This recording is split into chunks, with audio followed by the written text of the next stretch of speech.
The following is a presentation of the Belly Up Sports Media Network.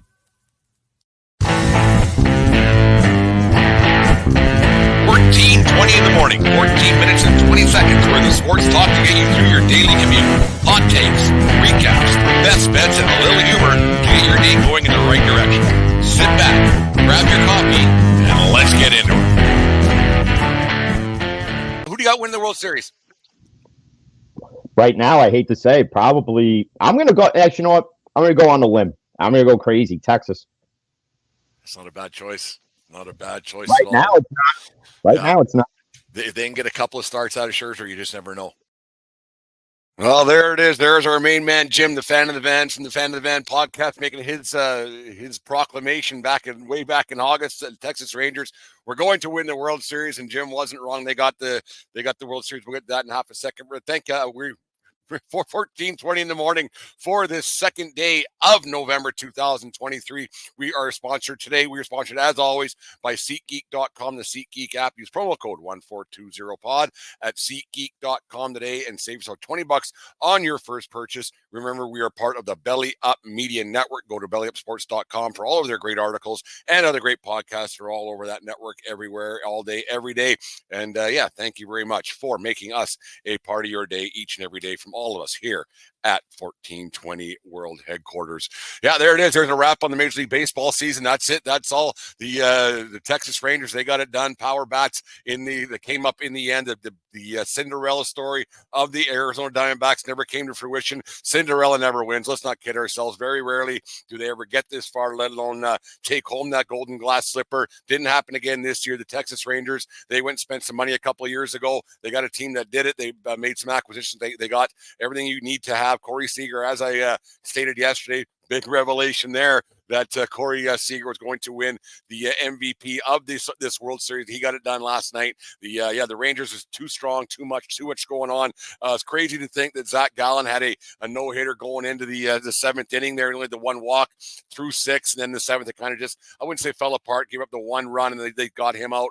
It's crazy also to think that Aroldis Chapman's got 2 World Series championships, and none of them with the New York Yankees. Think about all the years he spent there in pinstripes in the Bronx, and he's got 2. Of course, he got one with the Cubs as a higher gun in 2016. And then he got the one last night. I think he came in the 7th last night and did a little mop up work and held the 1-0 lead. That's crazy game last night, the way it all turned out.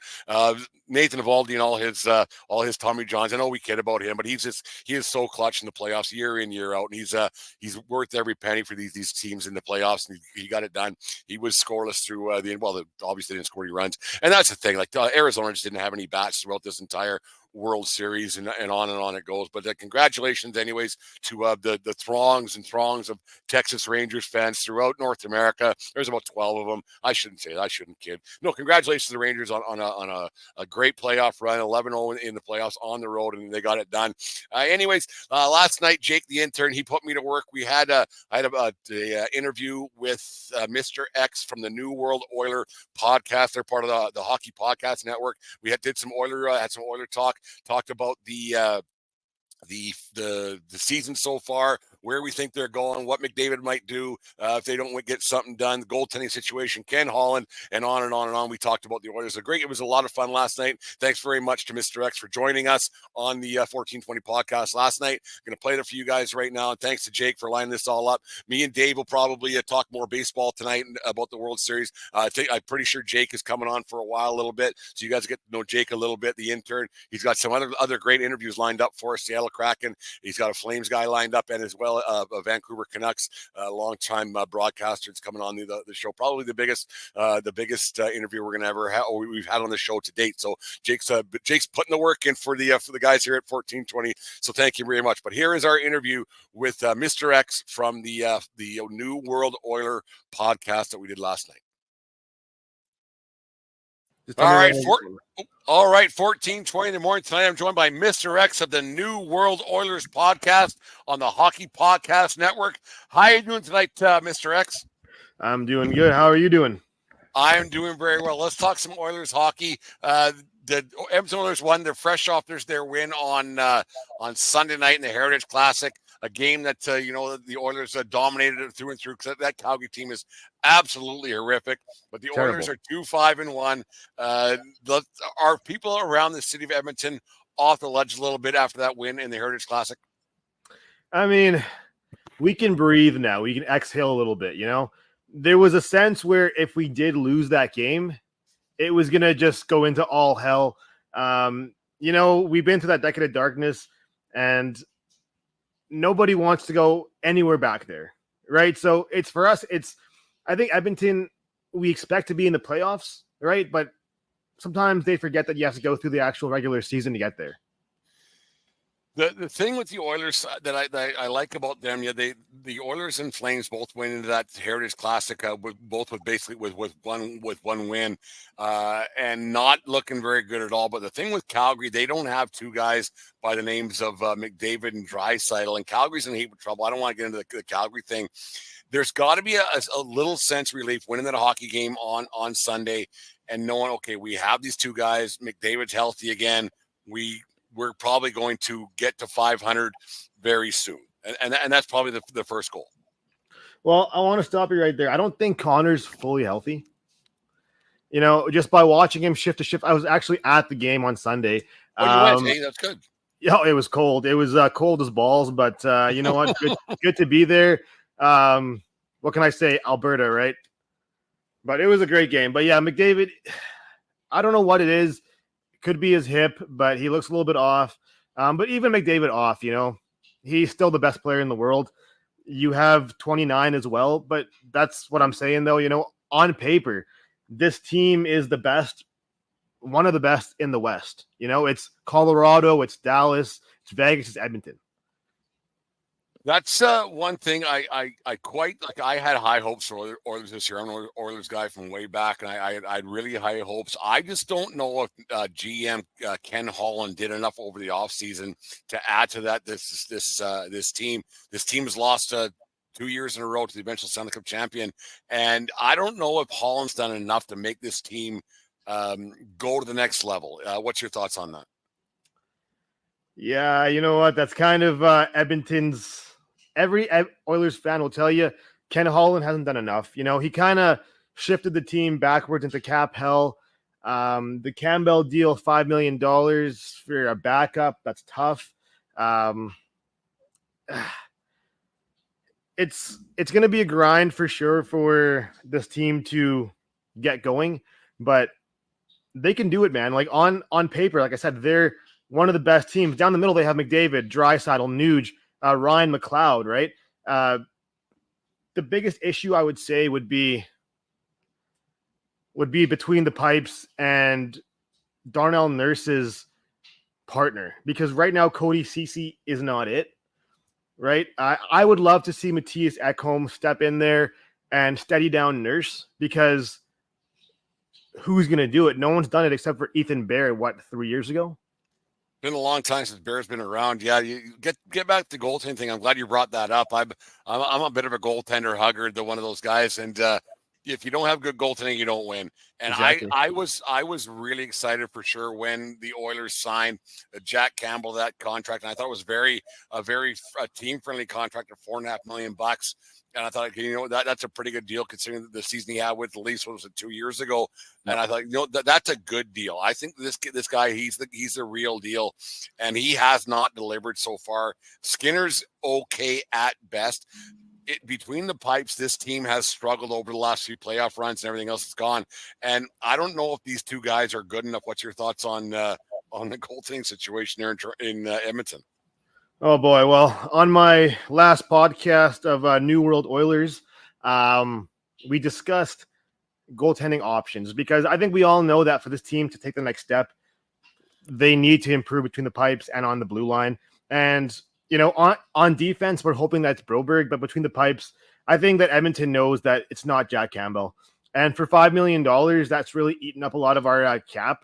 It's keeping the Oilers really tight budgeted, because they can't even call up guys anymore when guys are injured. They started the season playing 11-6.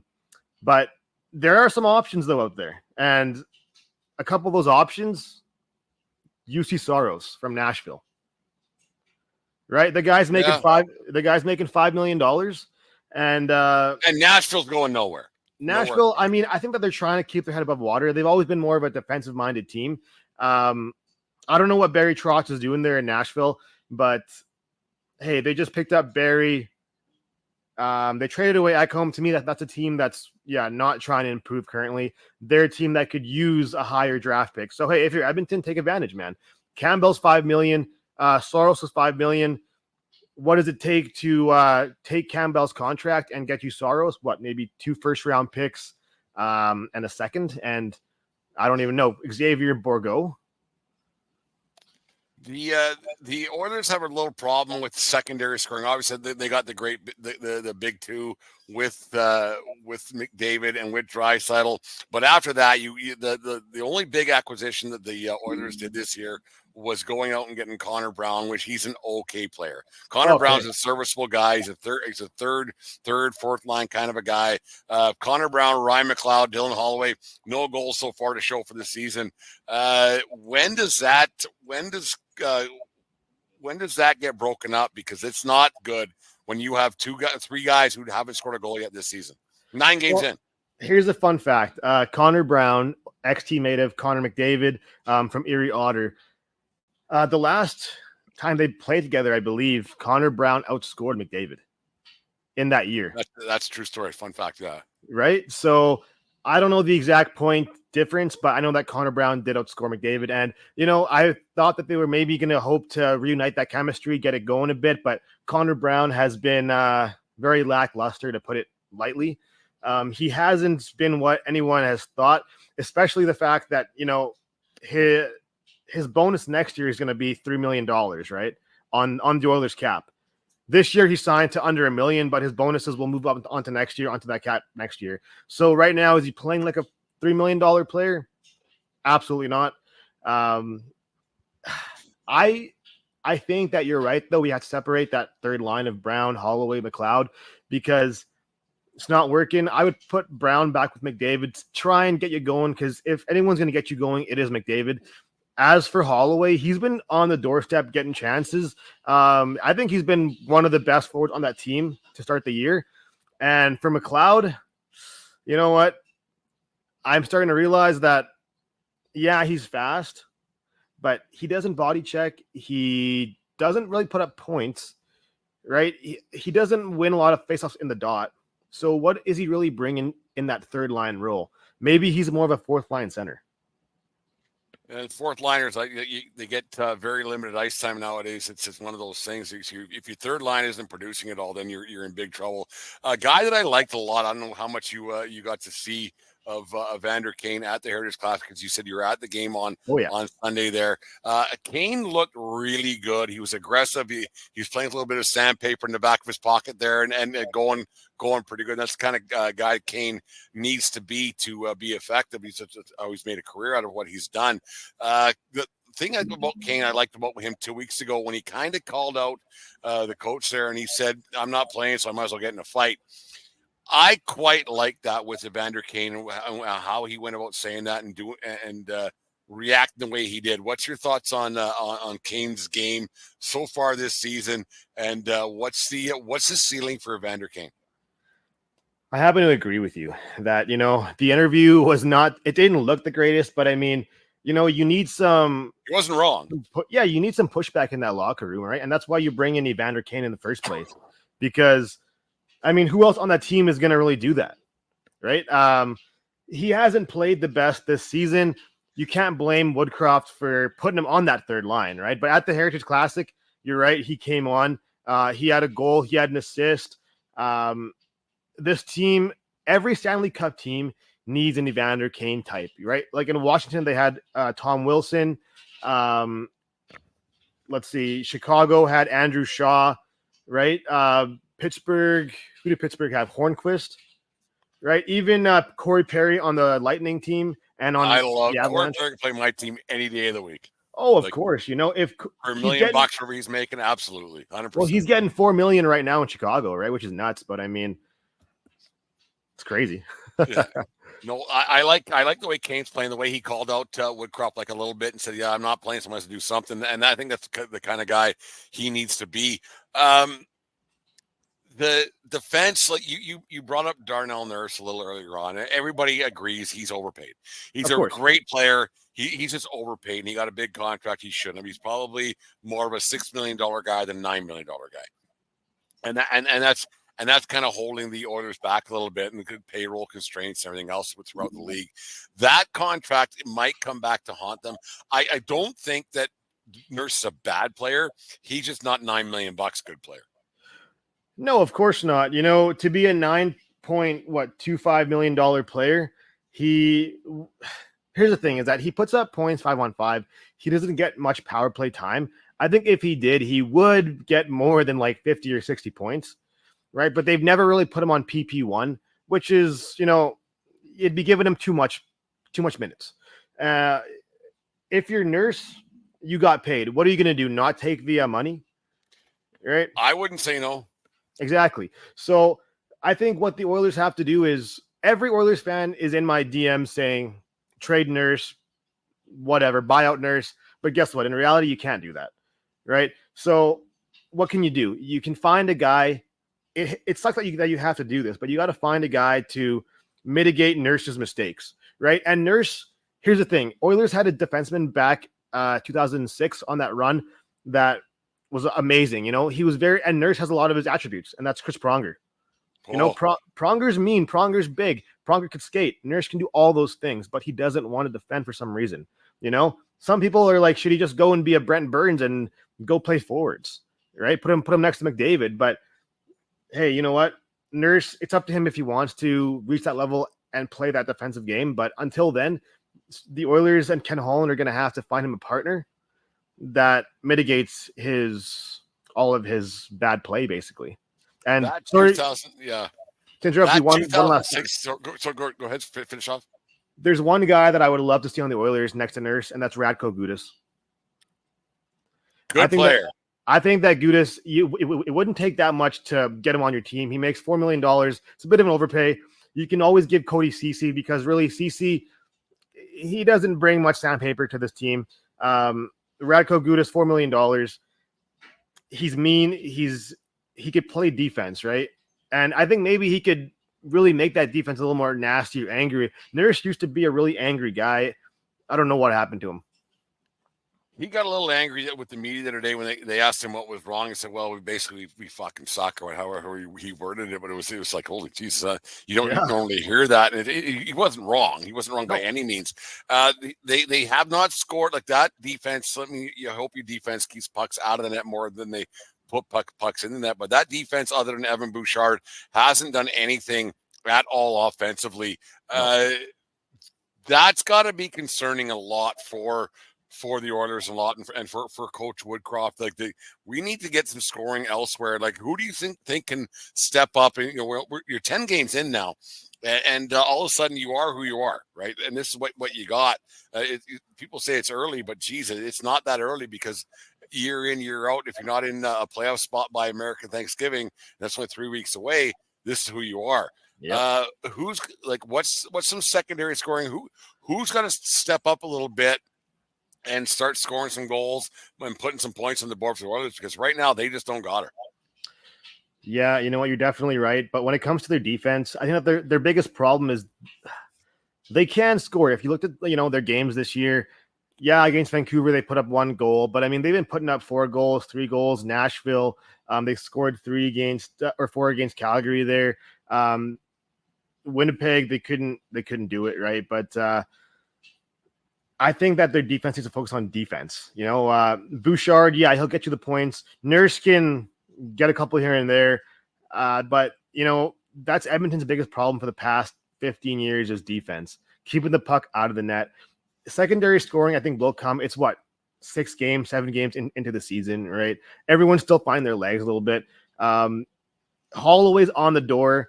Kane, he was pretty bad for the first couple games, but he just potted a couple, right? So it's you have your first two, your number 1, number 2 in Connor and Leon. I think Nuge and Hyman are a good secondary scoring, right? And behind them, you have Kane, you have Holloway. Warren Fogel's been stepping up a little bit. We're just waiting here for Holloway to pot one and for Connor Brown and McLeod to slip one through.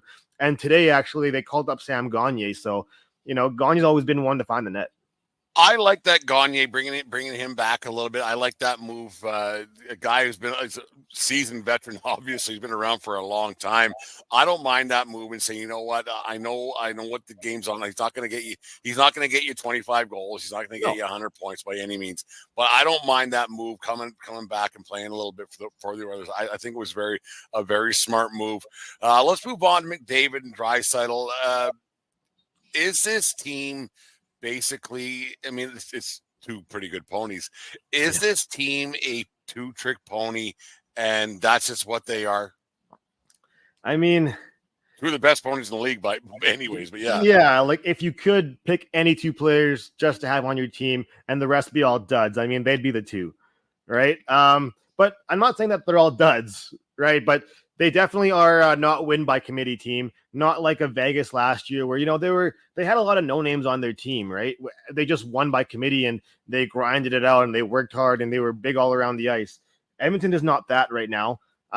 They can be mean at times when they can get angry, right? But I mean, they're like you said, mostly McDavid and Draisaitl, and everyone else just pick up the slack. I personally think that when they're out there, the rest of the team just watches, right? They're just like gossed about, oh my God, Connor and Leon, look at what they're doing. But they have to kind of dig their heels in a little more and, work as hard as these guys, because if Connor and Leon are getting shut down, who's scoring? Well, as of right now, nobody, and I'm not concerned because the scoring is going to come. You play with two guys of that level; they're going to score some goals, Exactly. and get it done and everything else. Do you ever see, like, if let's just hypothetically speak, because what podcasts are and we clickbait and everything else, but do you ever see a chance where if the Oilers don't get it done again this year and they don't get it done again next year, and McDavid's only got 3 years left on his deal? Oh, you're gonna go there, eh? You're gonna go there. No, just hear me out, and then you have Draisaitl, who's got this year and then next year on his deal. I don't think Draisaitl is going to leave, but I think you might see a situation where the two of them are like, because apparently they're really good friends. They're really close. They're and everything else. They're best friends. Do you ever see a situation where they go, you know what? Yeah, I'm going to go there. Do you ever see a situation where the two of them say, you know what? I got to get out of here. Like I'm not winning, because McDavid has every trophy for his trophy case already up on the mantle. He's got it all: the Art Ross, the Hearts, except for one, everything else, except for a Stanley Cup. Yeah. And winning is hard, right? And the Oilers haven't won a Stanley Cup since 1990 in that season, or in that city. Sorry. Do you ever see a situation or a chance that maybe Connor McDavid and Draisaitl, I don't want to single out one or the other. Do you ever see a thing in the next couple of years where they both go, you know what? Get me the fuck out of the provincial capital of Edmonton. And that is every Oilers fan's worst nightmare. But in reality, you know what? There's a saying in Edmonton. It's that, if Gretzky can be traded, anybody can. Anybody. Right. And especially if you're not winning. And this summer, Draisaitl went on record.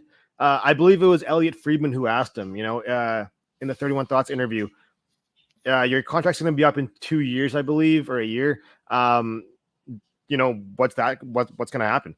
And Draisaitl basically said, I want to be on a winning team. And, long story short, if it's not a winning team, they don't want to be here.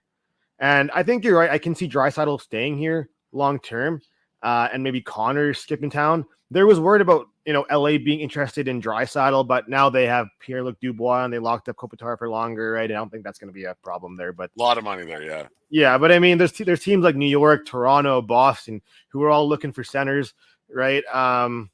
And Boston's really good, but with no one up the middle right now, and he's a guy like Draisaitl. I mean, it's not going to happen this week, but maybe in the offseason, if the Oilers don't win this year. Can you imagine Draisaitl and Pasternak? Jeez, that would be nasty. 200 right? Points. But I mean, I think that the league would love for McDavid to go to one of those big cities like New York or Boston or even Toronto, which I would hate, obviously. But yeah, if they can pull out a Stanley Cup win here in the next 2 years, I think there's a good chance of both of them staying. Like the Oilers just hired Jeff Jackson, which is McDavid's what's it called? His agent, right? Yeah. So, I mean, you don't hire this guy without having some kind of plan in your back pocket to re-sign Connor, right? And some people are even saying Connor might stay and Leon might leave, but those guys, like you said, are really good buddies, and there's nowhere else in the league that both of them can play together, right? And they've been here for so long; they set up roots here. If I were to give it a number, I would say it's a 75% chance that they resign and 25% chance that they leave, because these guys, they're good enough to win, and if they do, God help us, they're not going anywhere. Well, no, and I don't want either of them to go anywhere. It's interesting because like when McDavid's already, if he was to something were to happen to him tomorrow, we couldn't play anymore, whatever injury he has, he's already in the Hall of Fame. Let's not kid ourselves. He's the best hockey player to ever play the game. Like, not the greatest, because that's still Wayne Gretzky, but he's the best player to ever play the game in the history of the game. And when you go to the Hall of Fame on his plaque, if it doesn't say Stanley Cup champion, well, what did you really do? I mean, you can score 1,000 points and you can get this and that and everything else, but you need to win, right? It's one of those things. And like I think they're on track, but I just don't know if what they've done this year, if they're any better than Colorado or if they're better than Las Vegas. And you look at and bring this up a little bit, is a couple of years back when the Colorado Avalanche got beat the playoffs in the first round, yeah. And Nathan McKinnon basically said, "What? I haven't done a damn thing," and he used a different expletive there. "I haven't done a damn thing in this league so far. So what am I doing?" And I kind of compare those two guys right now a little bit. Like, okay, I haven't won a damn thing here. What am I doing? And you just hope the Oilers can figure it out to put a few more players around McDavid and Draisaitl to get it done. If they are going to win a cup, it's going to be McDavid dragging them on their back, obviously. But 100%. I don't know if you watched last week where McDavid was out for a week with that lower body injury. They didn't look very good without him, right? So they're going to do everything it takes to keep this guy. Throw the Brink truck at him, hit him with the Brink truck, like give him $16 million, whatever it takes.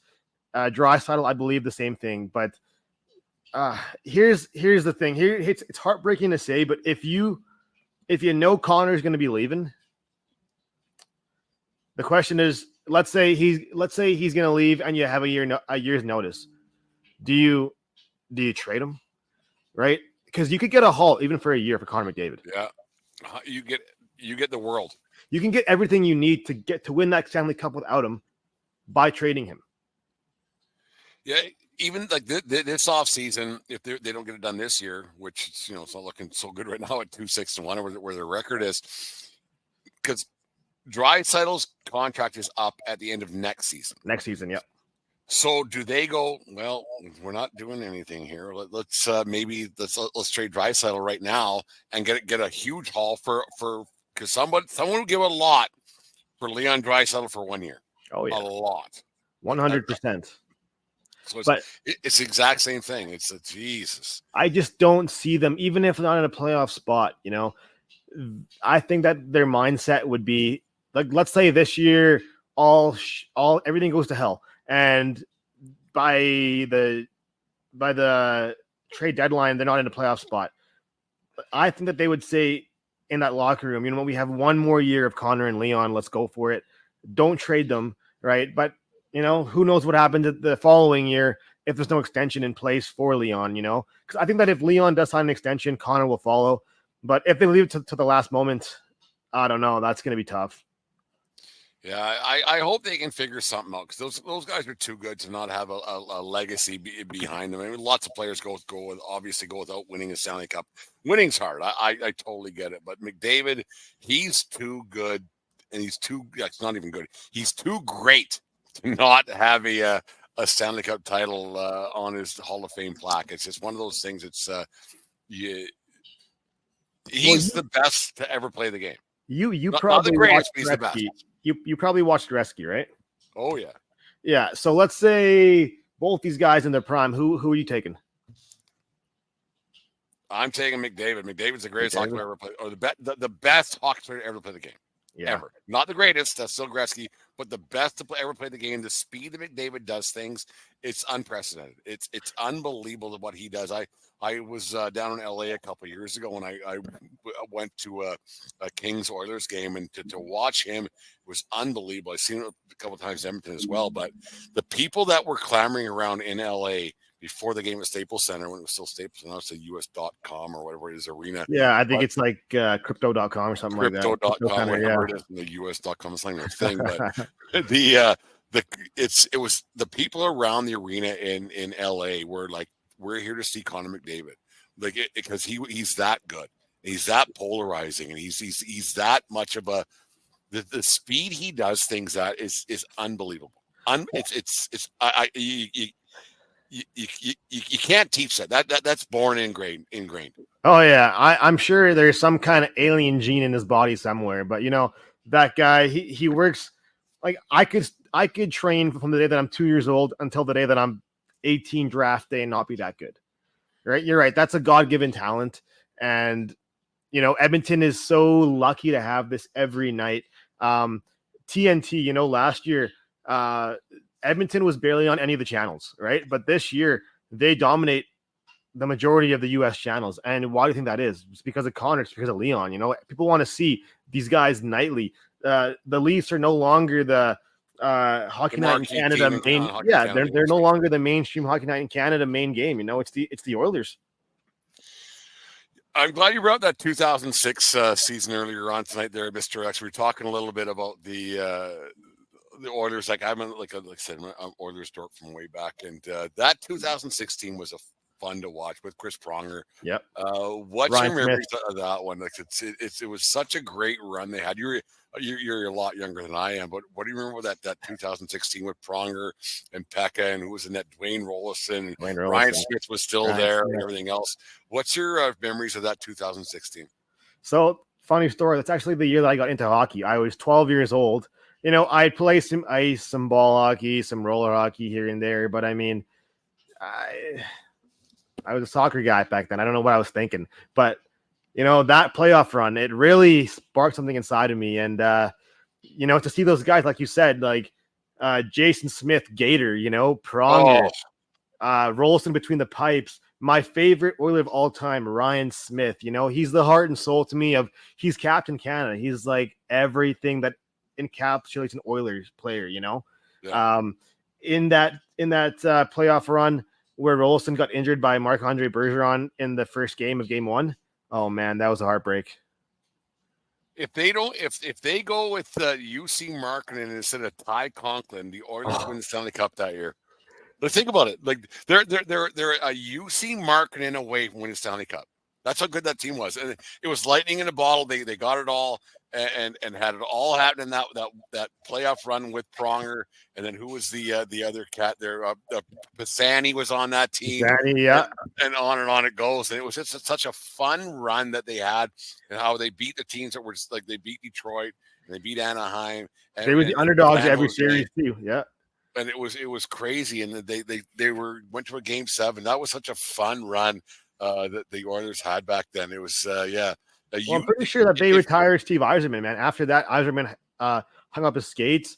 Pisani, like you mentioned, that overtime goal, shorthanded breakaway. What was that, game 5 or game 6? That's unreal. That's probably the best goal I've ever seen in Stanley Cup playoffs history. Just the moment, it's overtime. It's game 6. You're going to be eliminated if you lose. You're out of the box, breakaway. It's just all the emotions, and to lose by it was 2-1 in game 7, right? It was a empty net 3-1 goal. Yeah. But oh man, to get all that away, it's just heartbreaking. No, it was a lot of fun being an Oilers fan back then. Still is to this day. You have two of the best players on the planet. Still getting around that with McDavid, Draisaitl. Hopefully they can get a stop at a Stuart Skinner, because I think Skinner's going to be the guy they're going to run with from here on in. I don't think that. I think the not only has the Oilers faithful kind of lost faith in Jack Campbell, but I think that the management team and everything else has kind of lost faith. Because Campbell's a little weak between the ears. Like he's okay, right? He's okay. Well, they overpaid for a guy who had a good season.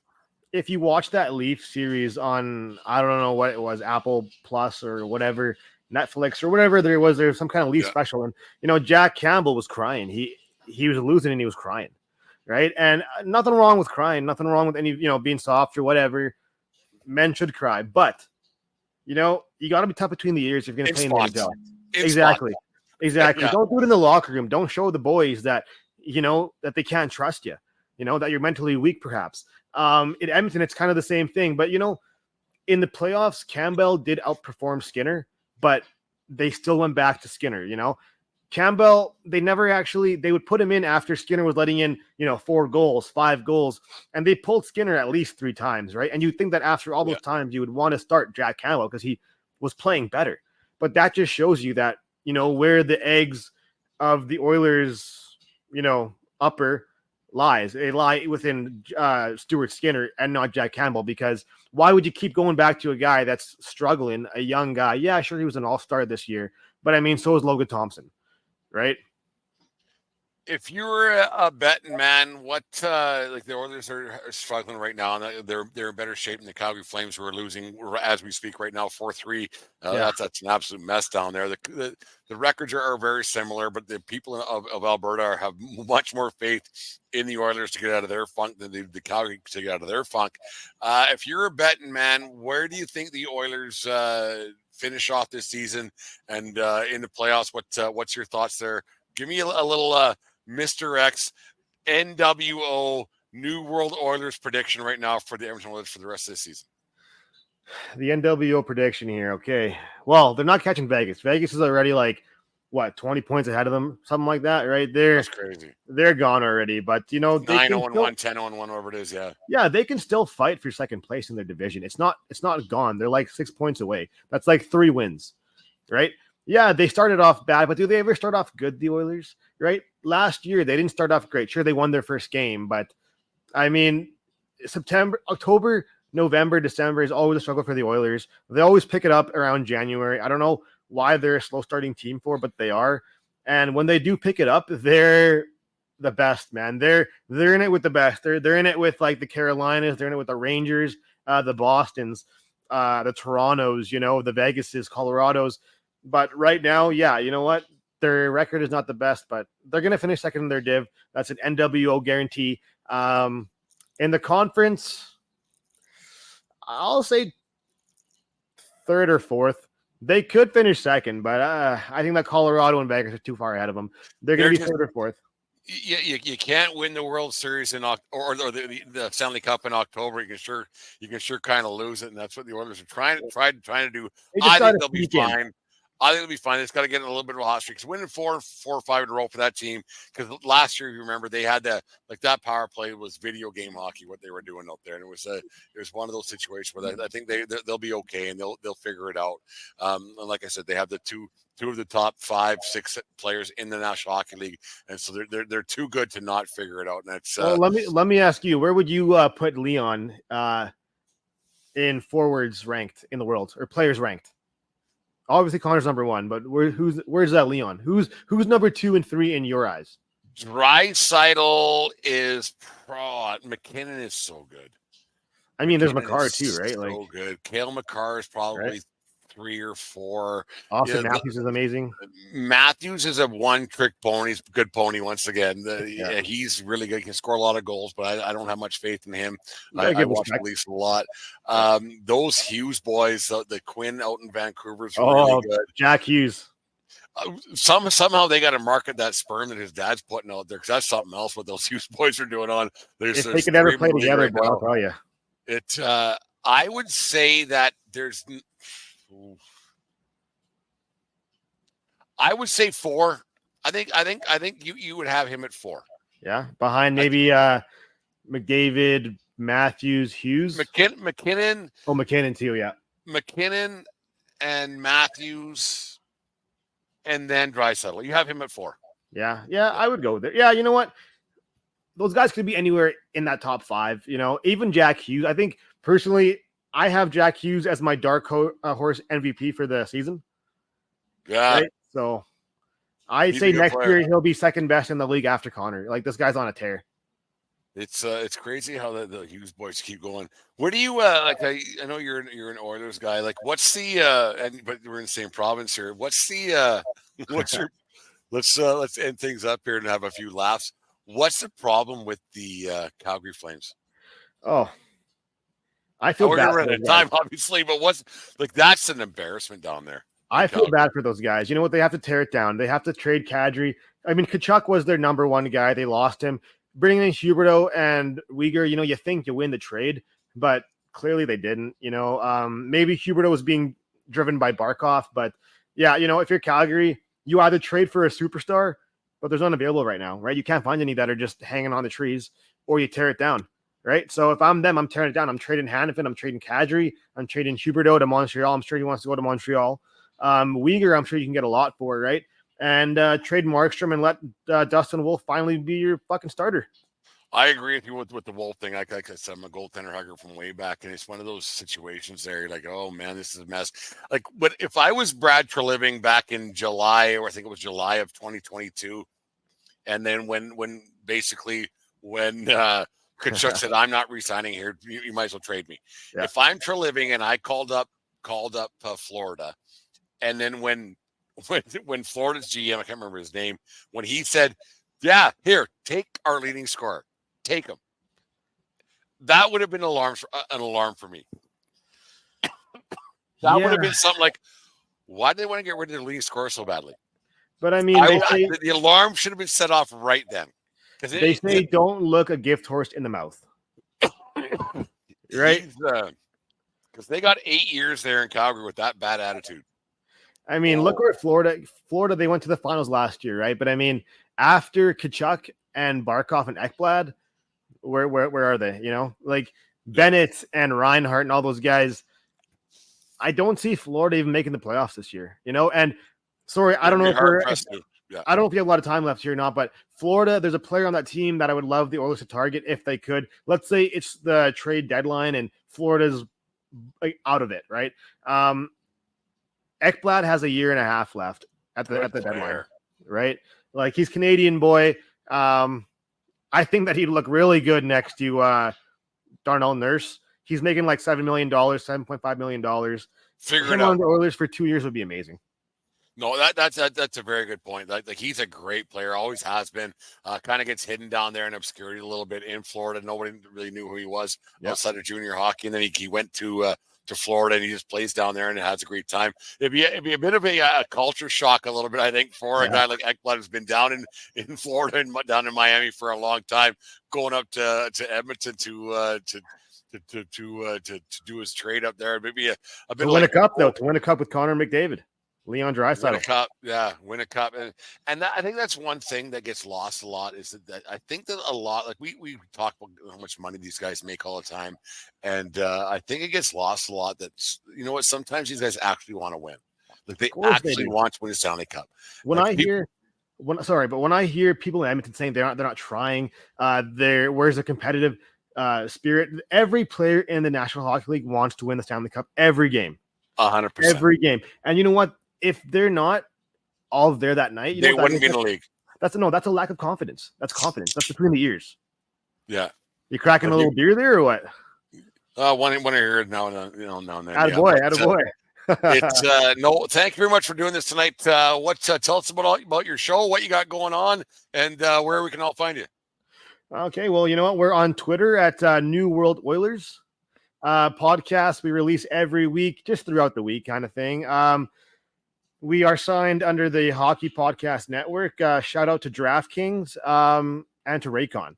So yeah, you know, this has been my first really video outing. No one's really ever seen my face before, but yes, I am Mr. X. Happy to be outed on this show. There you go. No, that Hockey Pod network is fantastic. We might do something with them later on. We've been kind of in contact, and a lot of great shows on there. And I listen to your guys' show a lot in the last few days. It's been very, very good. So it's been a lot of great Oiler insight and everything else. We'll have to have you on maybe post before the trade deadline. So if the Oilers are in a trade or in a trade, a keep or go a spot in the leagues in this season, I think they're going to be okay. I hope so. Losing, 5 out of their first 9 games is tough, but I think they'll be okay and they'll be a playoff team. Any team with Connor and Leon, man, they have my bet. Especially they better be. Season. Yep. They better be. Last question before we go here. Do you see Sidney Crosby maybe moving on from Pittsburgh? Oh, because they're terrible. They are terrible right now. But you're bringing in EK65 there. It didn't work with him and Burns in San Jose. Why would it work with him and Letang in Pittsburgh? I don't think Crosby's going to be leaving, though. I think one day he's going to own part of the Penguins, kind of like Lemieux did. He's going to retire there. Him and Malkin and Letang. They could even bring back Fleury, reunite the gang for one season. That's truly what I think that they want to do.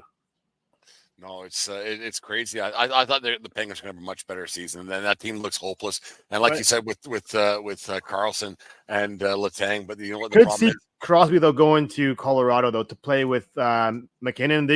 They're missing a 2C. They're missing a 2C, right? And who knows? Pittsburgh could always take half that salary, and there's always where there's a will, there's a way, right? So.